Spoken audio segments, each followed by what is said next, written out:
Kalau kalian nonton video ini, mungkin kalian sedang berpikir untuk switch karir ke bidang front-end development. Nah, sesuai judulnya, aku bakal ngebahas cara menjadi front-end developer di tahun 2023 mulai dari nol. Let's get started. Kalau kita lihat website seperti Facebook, Instagram, Twitter, dan lain-lain, kita sering melihat tampilan berupa image, button, teks, dan lain-lain kan.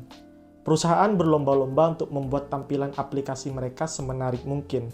Karena semakin menarik tampilan sebuah aplikasi, maka semakin tertarik juga user untuk menggunakan aplikasi tersebut.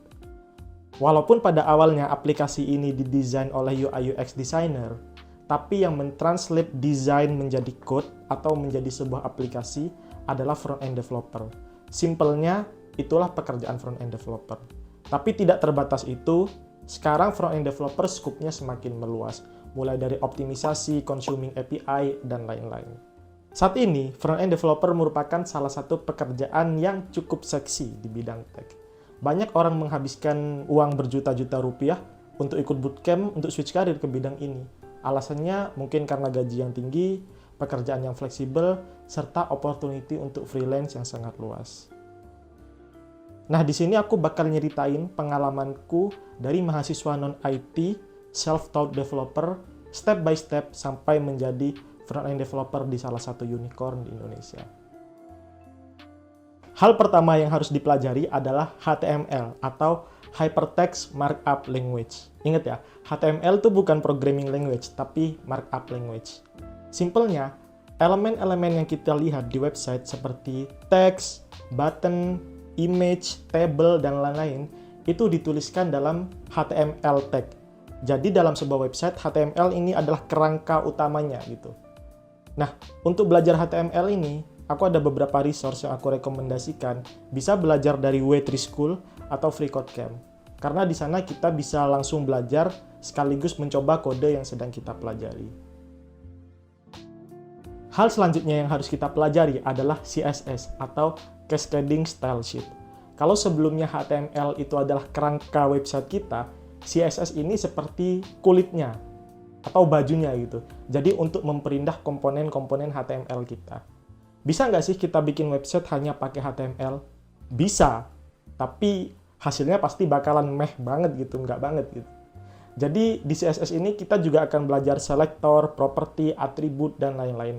Balik lagi fungsinya adalah untuk memperindah komponen HTML kita. Untuk resource yang aku rekomendasikan, kalian bisa belajar dari W3 School, FreeCodeCamp, atau CSS Battle. Nanti di sana kalian akan mengasah kemampuan menulis CSS kita. Jujur, CSS ini buat aku sendiri masih cukup memusingkan ya guys. Jadi kalau ketika kalian nanti belajar CSS pusing atau kesulitan, tenang aja, kalian nggak sendirian. Semua front-end developer pasti merasakan hal itu. Selanjutnya adalah JavaScript. JavaScript adalah bahasa pemrograman wajib bagi seorang front-end developer. Karena dengan JavaScript ini akan membuat website kita menjadi lebih interaktif. Misalnya, klik button munculin alert, itu JavaScript. Isi form, submit form, itu juga JavaScript. Handle login, session, local storage, cookies, itu juga JavaScript. Chattingan tiap hari tapi nggak jadian, itu bukan JavaScript, itu friendzone. Di tahap ini, kalian akan mulai belajar banyak hal, seperti struktur data, conditional if else, function, async await, promise, fetch function, dan lain-lain. Dan kalian juga akan membutuhkan waktu yang cukup lama untuk memahami part by partnya. Rekomendasiku untuk belajar JavaScript ini, langsung aja coding apa yang sedang kita pelajari. Baca teori seperlunya, langsung praktek. Misalkan kita sedang belajar if else atau belajar function, ya udah, baca teori secukupnya saja. Kita langsung coding. Untuk pemula, aku rekomendasikan course dari FreeCodeCamp yang Algorithm and Data Structure with JavaScript. Nanti ketika kalian sudah mulai paham tentang JavaScript ini, aku rekomendasikan untuk baca buku Eloquent JavaScript.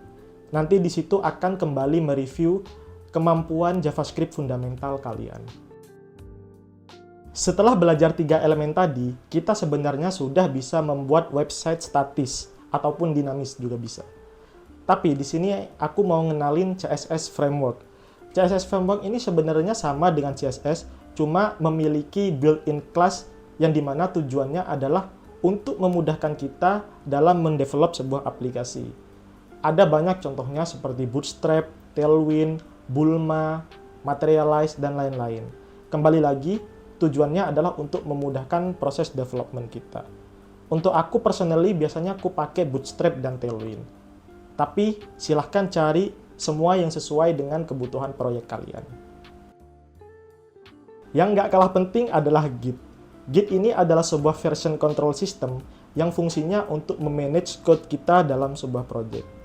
Dan biasanya, dalam sebuah tim kita menggunakan Git ini untuk mensinkronkan code kita antara developer A dan developer B.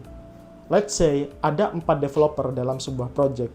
Developer A mengerjakan fitur login, developer B mengerjakan fitur penjualan misalnya. Nah, gimana agar 2 orang ini bisa memanage code mereka agar tidak terjadi banyak konflik? Nah, Git ini yang akan memanage itu semua. Untuk tahap awal, kalian cuma perlu mempelajari basic command Git saja, seperti add, commit, pull, dan push. Tapi, di level perusahaan yang lebih besar, Git ini biasanya digunakan bermacam-macam lagi. Bisa untuk code review, untuk pull request, bahkan untuk CI/CD. Finally, JS Framework.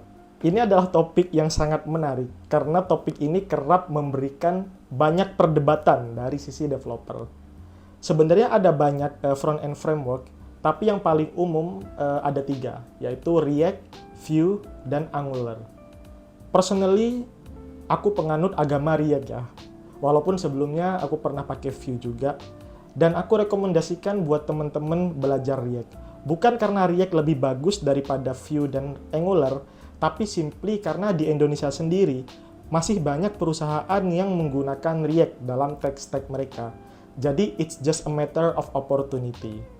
Di React, kalian juga akan belajar banyak hal seperti komponen, state, events, hooks, global state, router, dan lain-lain. Mungkin saat ini terdengar overwhelmed dan membingungkan ya. Tapi percaya deh, ketika kalian nanti belajar, juga sama membingungkannya. Aku gak mau kasih kalian harapan kosong bahwa belajar React ini gampang. Enggak, sama sekali enggak. Ini butuh effort, ketekunan, dan kerja keras. Karena yang namanya teknologi itu cepet banget berkembangnya. Dulu di React itu ada yang namanya class component. Tapi semenjak version tertentu, diganti menjadi functional component. Kalau kita nggak punya attitude sebagai orang yang terus belajar, cepat atau lambat kita nggak bakal bisa keep up dengan perkembangan teknologi ini. Tapi balik lagi, dengan kerja keras dan ketekunan, semuanya bisa dipelajari. Intinya, yang harus kita ingat, proses belajar ini bukan tentang cepet-cepetan. It's a long way marathon. Bahkan aku sendiri pun sampai saat ini masih belajar teknologi baru, framework baru, library baru.